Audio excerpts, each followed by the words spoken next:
Good morning. We're so happy to have you on the show with us this morning. We are here. We're in the studio. We're ready. We're ready for Friday. Yeah, I've had a lot of hangover. So much coffee. I've had a lot of coffee this morning. I'm ready to go. Molly's excess coffee is going to make up for my lack of coffee. I hope that everyone's Halloween was fun. Mark, what did you do over here in the radio station on Halloween? On Halloween? No, not a darn thing. I dressed up. I was what was I yesterday morning? I totally forgot. Oh, I was the like a dude. Oh, a dungeon master. Oh, I was. You were not. Master, yes. You and Lloyd need to hang out, Matt, too. Yeah. It was great. I had a long thing, and I had a whip, and I had handcuffs, and everything was amazing. I was like Igor. I was Igor, the dungeon master. Come to the dungeon. Nice. Yes. Did people know what you were? Not really, no. Okay. I feel you. It happens to me a lot. I sort of like it that way, you know? I'm like an artist, whatever. It's all about you. It's your interpretation. Exactly. I'm That's beautiful. I'm judging you. Yeah. I'm judging all of Molly, you. your costume was great. You were a Cabbage Patch doll. I was. Although I wanted to make you into Luna from the Big Comfy Couch. There were some similarities there, but really not that many. But the wig won it. I Yours was wearing a wig my mother made my sister Julie in the 1980s when she was a Cabbage Patch doll in a school play.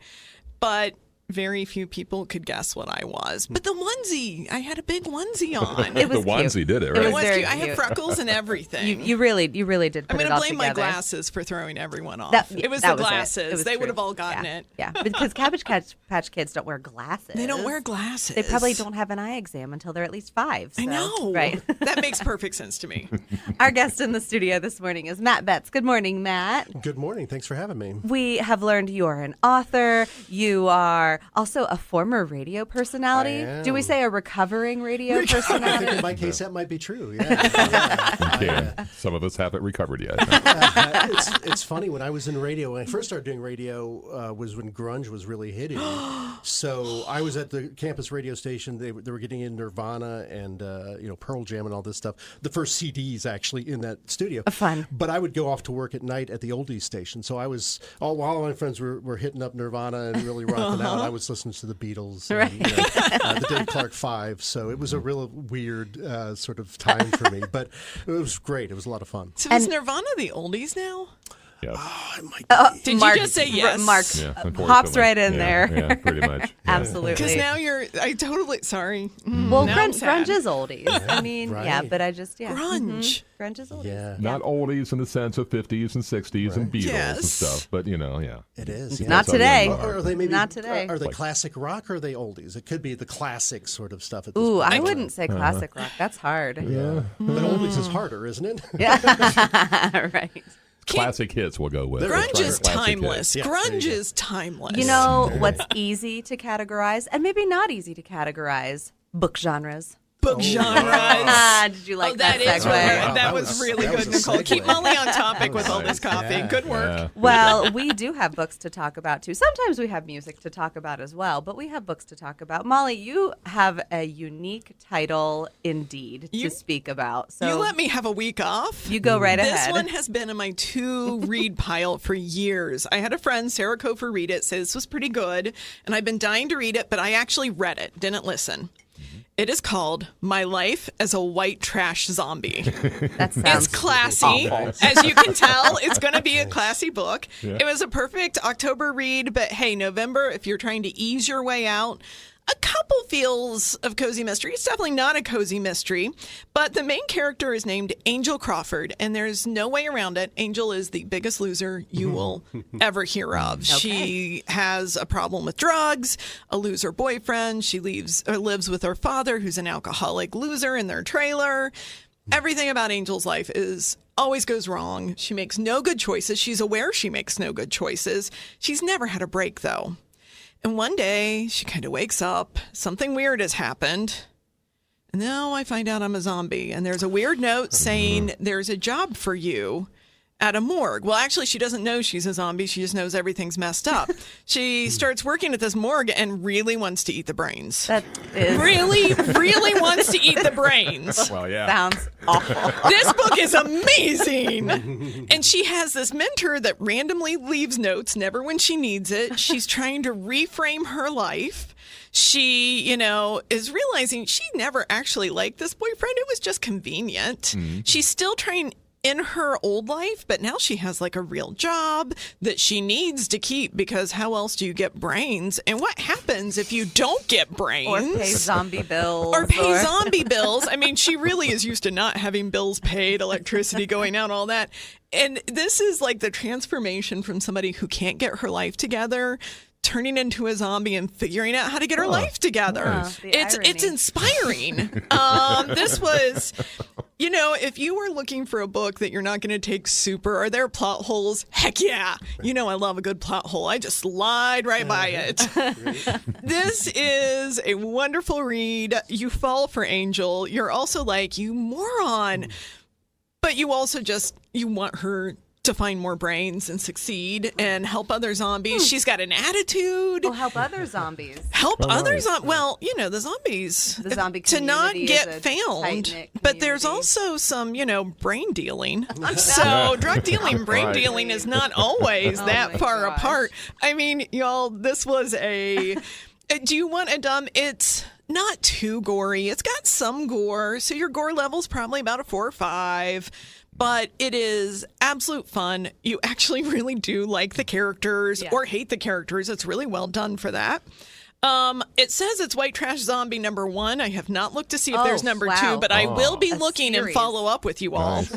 I know you love it when I get a classy series like this. Right. What- So here's my question. Yeah.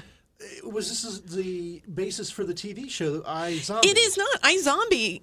If fans of 'Cause it sounds an iZombie, awful lot like I know fans of iZombie, 100%. This is a fun read. It's just different enough. iZombie came from a comic book, actually, That's Matt. what I thought. So Yeah, I'm like, wait a minute. This totally story sounds a lot different. like the other one. I keep meaning to look up. I have to admit, I wondered a little bit if there was, because they changed a lot from the comic book to the TV series. Yeah. I wondered if there was a connection to it, but I haven't looked up when it was written versus when the comic was written. So there's definitely maybe influences, not a direct ripoff. If you enjoy iZombie, though, 100%. Angel is a way bigger loser, though, than our main character in iZombie. What's the author's name? Oh, good call. Yeah. That is Diana Rowland and Daniel Dos Santos. Oh, he was the cover artist. They put Okay. both on here, which is nice. And the cover is gorgeous. Pink. It's gorgeous. You showed me. I told you I had a classy read today. Really strong feelings about zombies. So if you can't tell, I'm having a really hard time with this particular This is why we're co-hosts, because you Good. read a bunch of stuff I'd never pick up. Exactly. Well, Matt, did Molly let you know that we sometimes talk about books on this show? Yeah, but she told me you also only have a finite amount of time for what you're reading. But so I have a book coming out at the end of the month, a poetry book. Preview. It's all cryptid poetry, so all poetry about Bigfoot and Nessie and all this fun stuff. So the things I've been reading, and I'm still reading since I finished that, are based around folklore and cryptids, but also a lot of straightforward poetry. So I thought I'd talk about some of the cryptid stuff I was bringing in, folklore. Someone bought me this great book called The United States of Cryptids. It's by J.W. Ocker. And it's really great. I mean, it really goes by, state by state, what's all the weird monsters and folklore and things like that in each state, and, what's the history of it. And it's a really terrific and well put together book, and a great source of, inspiration and information. So, and along the same lines, I got this one from the library recently, Freaky Folklore by Carmen Carrion, which also is a lot along the same lines, but it also goes worldwide and talks about Japanese folklore and Russian folklore and things like that, and all these great monsters and things that keep kids in line. And, Right. so those are the two big ones I've been reading. They've got all kinds of great information, but also really recently, I saw this at Barnes & Noble a few months ago, and I bought it, and I'm just diving into this one called The Secret History of Bigfoot, which is by John O'Connor.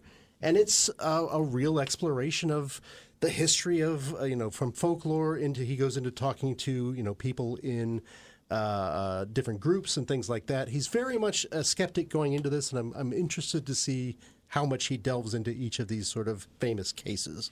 No one is going to know that I was the one who found the guest for today, That's right. are they? Yeah, hey. As I'm reserving all of these books you're talking about. This one in particular, this Freaky Folklore, is a gorgeous book, and it's so nice with the it's just one little page. We're going to talk about the bunyip, and then here's one page about it. I actually have a poem about the bunyip in my book, so that was a very good source of information. I cannot wait to talk This is about my that. best day ever. I got the United States of Cryptid in a book exchange at work last Christmas. They were like, "Oh, what would you like for Christmas?" I said, "Oh, this is on the list, so let's talk about cryptids." And they bought it for me, and I love it, and I love them. I already got 2 of the 3 reserved. So much fun. So those of you listening that are like, "That sounds like a good book," you can't get it. Molly's already reserved. Yeah, it. you can just get on the list with me. I'll read it quick. But that's something I've always loved is these stories of cryptids and monsters and just where they come from and why they're important at different times in history and in different times in our culture, and it just going all the way back to the beginning of some of these, back to native and other indigenous personnel, that people that believed in this and have brought that all through their lives. So it's really interesting to see how it changes over time, what it means and why we adopt it. So great books. The cabin I go to in West Virginia, there are a lot of real Bigfoot believers out there. There's one who calls himself Daniel Boone. One of these days, I will go into great detail, but it's the whole show, just talking about what all Daniel Boone was telling me about the Bigfoot in the area of where my cabin is. So, I mean, the people who believe he has castor prints. Oh, yeah. He's got, and who knows if somebody else in Bemis is just, creating little footprints to get him to follow or what he's finding. He sent hair for DNA samples. People take this really seriously. I am definitely a go with the flow, enjoy Matt's books and, enjoy all of this, but it's fascinating. Well, I go to the Salt Fork does a Bigfoot Bigfoot conference every year, and it's amazing. It just tons of vendors and speakers, and I'll have a table there. And one year, a guy came up to me and leaned over very quietly, said, "I don't believe in any of this." Okay. I'm like, okay, well, I'm glad you're here. I don't believe in you. And then another guy, I wrote a book about the skunk ape, and someone picked it up. They hadn't read the book, and they look at this, which is Florida's sort of Bigfoot, and he looked at it and he goes, "This book is truer than you know." And I'm like, I wrote it. I know how true it is. So there's those people who really believe, and those people that don't want you to think they believe, but they're there anyway. So it's a lot of fun to talk about those sort of things. They're listening. They're listening indeed. That's fun. Well, this has been a great conversation. I'm going to save my book until next week because I was going to hate on it a little bit, but it just might be like a slow burn to start. Let's see. I'll give you the title. It's Cackle by Rachel Harrison, and it's very popular. I had to wait a long time to get on the list for this one, and for the audiobook to finally make its way through. And I am getting if you're a Dean Koontz reader, he tends to get in the weeds with his descriptions of people and places and things. Yeah. It just he might talk about a door for 17 pages, and you're like, wow, are we still on this? And that's kind of how I feel about the opening of this book. She's describing this quaint, cute little town that she's driving through, but, 25 minutes later, I'm like, are we still talking about the town? I'm ready. I get it. You painted the picture. Thank you. Let's move on. So that's kind of where I am with this book. But I'm gonna give her another week. We're gonna see how we continue to go with Cackle. I always like to remind people The Book Thief took me 100 pages. Right. I did not like it at all. Right. But at the end of 100 pages, I was like, best book ever. Yeah. And I am a book quitter, so if I give it another hour and we're still talking about the town, okay, then we're moving on. Then I need to pick it up. Exactly. I know. Well, I used to be a huge Tom Clancy fan, and he would talk about this, submarine and this panel on the submarine and this button on the submarine, and the guy that presses the button and why he's the guy. Right. Then the next page he'd be dead, and you'd be like, why did we just why spend did I 5 invest pages? so much time? Right. You could have just told me what the button does and move on. But, Exactly. It drove me nuts. All right. Well, with that, we will take a break. We'll come back on the other half. We'll speak with Matt Betts about the National Novel Writing Month and all of the things that can go into that. So stay tuned. Hello. Hi. We're back. Did you want to do weather, Mark? I could do weather. Why don't you? Partly cloudy and sunshiny today, about 57 for the high. It's a glorious 44 now in downtown Delaware. Glorious. That's not the Glorious. word. Subjective. That's not the word I'm That's thinking. not the word? That's No. not the word. I'm already cold. That was a cynical, sarcastic glorious. Okay. You know what word. though? I will take it. It was nice last night. It was windy. It got a little chilly for a moment, and now we're back. I was This radio, inside. you couldn't see him using the finger quotes over Yes. radio. Glorious. Oh, you couldn't see him can. doing that. You can see me going, No, nope. absolutely not. Nope. Well, you know what today is, friends? It is November 1st. November 1st. It is November 1st. Do you know what that means? Candy? No. Well, Candy, yeah. I mean, we Cheap had candy. some. Kids are not sleeping? Lots of leftover candy. My kids were awake so nice this morning. Not candy hungover at all. Good. No, November 1st means that it is the very first day of National Novel Writing Month, sometimes Nice. called NaNoWriMo. And so, of course, to usher us into this season of writing, we have brought author Matt Betts to the studio for us to talk about writing and all sorts of things like how you get that idea out of your brain and onto the page. So I want to hear more about like everything. Matt. Yes. Yes. Okay, well, first there were these dinosaurs, right? There we go. So yeah, and one of my other jobs, aside from being a writer, I also teach writing, and one of my job with this company specifically is to get writers started, to help them pull all their information together, get everything they need to actually move on and start writing. So it's exciting to have a month where you're challenged to do this, to say, all right, can you write a 50,000 word book in a month, or at least get that flying start at it, because most books are going to end up being 50,000 words. You're going to have to mess with it afterwards and move it up. But it's just this great challenge. And to know that there's so many other people doing it with you, there's forums online, there's meetup groups that, hey, let's get together and write for 2 hours or whatever. Right. And it's just this challenge that brings a bunch of writers together to say, okay, I've been meaning to do this. I want to do this. Here's my chance. Yeah. Right. And there's also, there's power in peer support. And that's what the month is really trying to do is like, you're not alone in this. You've got how many other people who are also, putting their head to their laptop and trying to pound out some words onto a page. So if you feel overwhelmed, like I have always to write anything, book-wise, this is your chance to just play at it with a lot of people to answer a lot of questions. Yeah. And I mean, it's that chance to go on your social media and say, hey, I met my goal today. And, I wrote 1,200 words or 1,000 words today. And to have your friends go, yeah, keep at it, and have those people respond and really show that support. Whereas you're not like in the den by yourself and all by yourself hoping to get it done. Right. You've got those people helping you out sort of with support. Yeah. So you said, tell us a little bit about some of the things that you've already written. Yes, Well, please. some of the things I've already written. So I've written 2 collections of poetry plus the one coming out. I've written several books that have cryptids in them. I also wrote a really exciting project that I did for the Edgar Rice Burroughs people, where I got to continue one of Edgar Rice Burroughs' books and make it canon to them. So that was really exciting, and just having a place, an outlet for sci-fi and horror. I try to mix everything together, and hopefully it all comes out right. so my reviews have always been good for mixing that kind of thing together. So I my problem is I haven't been able to do Nano. I've tried it a couple of times, and I put that too much pressure on myself. Yeah. Whereas if I don't finish that book in that month, I feel like I've lost somehow. Yeah. Which isn't the point of Nano. It's to No. get yourself writing and to get as much done as possible. And if you can finish it, great. If you can't, look what you've done. Look at what Yeah. you've accomplished. And a couple times I'm like, really felt bad about it. And I got support, people saying, well, you didn't lose or anything. There's no, there's no prize for winning other You're than still how a far step you ahead. got. Right, Yeah, still a step ahead of where exactly. you were. So I may try it again sometime, but right now I have my own sort of process. So I'm happy to cheer my friends on and everybody else that I know doing it. But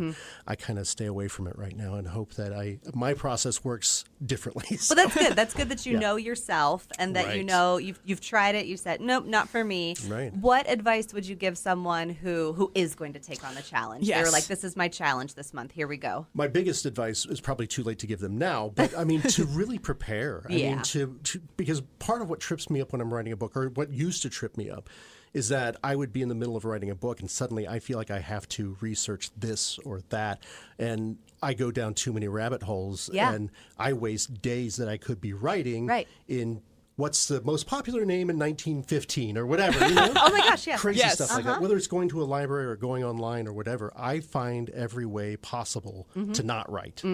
So my advice for people is hopefully you've got some research done, but if you don't, save the research for afterwards. Write that book and then go back and fill in, the city or the state that you weren't sure about and you had to find the perfect place for. Just get in there and write and keep your head down and don't get distracted. Call her Stephanie for now, and then when you you decide choose a Exactly. Tiffany, then do a control find and replace. Yeah. Well, and what I do is I just put a placeholder. Yes.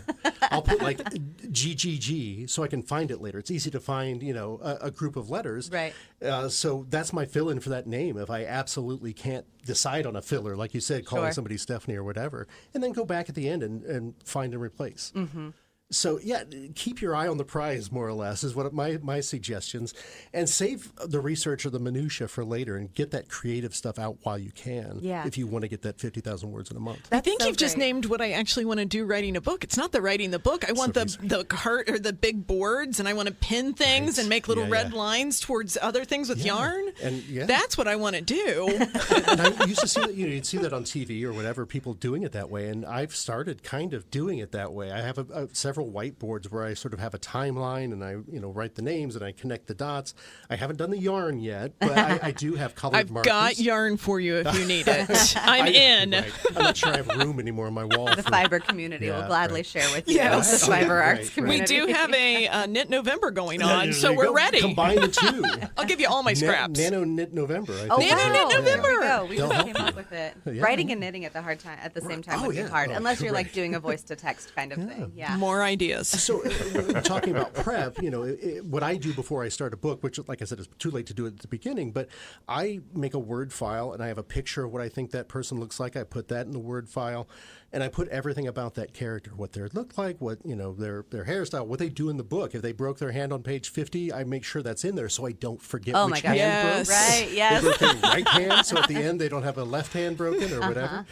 So that's what I do. I make a story, what they call a story Bible, basically, so you can go back to each character Right. and see what's happened to them and where they came from and what their history is, so you don't have to keep making Yeah. that up in your head. You avoid my beloved potholes. Oh, believe me, I've got those. Okay. I left those in just for you. Just Trust for me. you. Thank we you, need Matt. people like you to find them. Well, we also talked about, the dangers and sometimes the joys and sometimes the helpfulness and sometimes the downfalls of AI. And you were mentioning like with, AI can take a lot away from art. There are people who are creators and we don't want AI to take away from that. But like you were saying with your story Bible, that would kind of help you have a visual of that person. You could have AI create that person Sure. because you're never going to do anything with it Right. other than use it to paint pictures with You're not words. selling that picture of that person, or Right. that picture that AI created isn't going to be your cover, so you're not taking that away from someone else. When I make a story Bible, I include a picture, whether it's something I find online of an actor that I think fits that bill, or occasionally now I've done some with AI where I say, hey, create this male with blonde hair who's a mechanic or whatever, and I look through it and they give me a picture and I use that as a reference. So if I'm writing in their point of view, I can bring that picture up and go, okay, I'm in his mind now. I'm in Right. his mindset or whatever. Yeah. But yeah, with AI, there's somewhat of a controversy with NaNoWriMo that they put out a statement sort of supporting AI, which kind of made some authors unhappy that, you're not purely writing this book on your own, you're getting some assistance to write it. But I think they've reissued their statement. They're trying to sort of place it in a different light. But I don't think that they're necessarily in favor of AI writing that book, because No. if your whole idea is to Yeah. write a 50,000-word book and you use AI to write 25,000 of it, that's kind of defeating the purpose. It's you cheating. know? Yeah, we'll Kind say of it. It's cheating. Well, Yeah. it's okay. Yeah, Right. but definitely, I mean, I like to use it as a tool whenever I've hit a block, whenever I need to get a creative thought, going. Like I have my 50-minute presentation done, but I just don't know what to call it.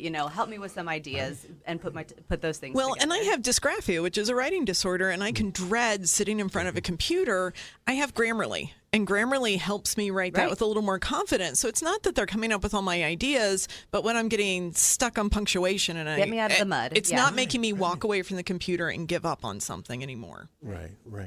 And along that same lines, we're talking about writing this in a month. One of my other suggestions, that my writers that I work with, I help them come up with an outline. And if you have trouble figuring out that outline, maybe AI can suggest ways to go. But with me, if I have an outline, I get stuck, I can skip ahead to another chapter and write Yeah. that chapter because I know what's going to happen. When I wrote love that it. book for the Edgar Rice Burroughs people, I didn't write outlines. You guys are aware of plotters versus pantsers, right? Yes. Yes. So I was very much a pantser. I went to write on my own.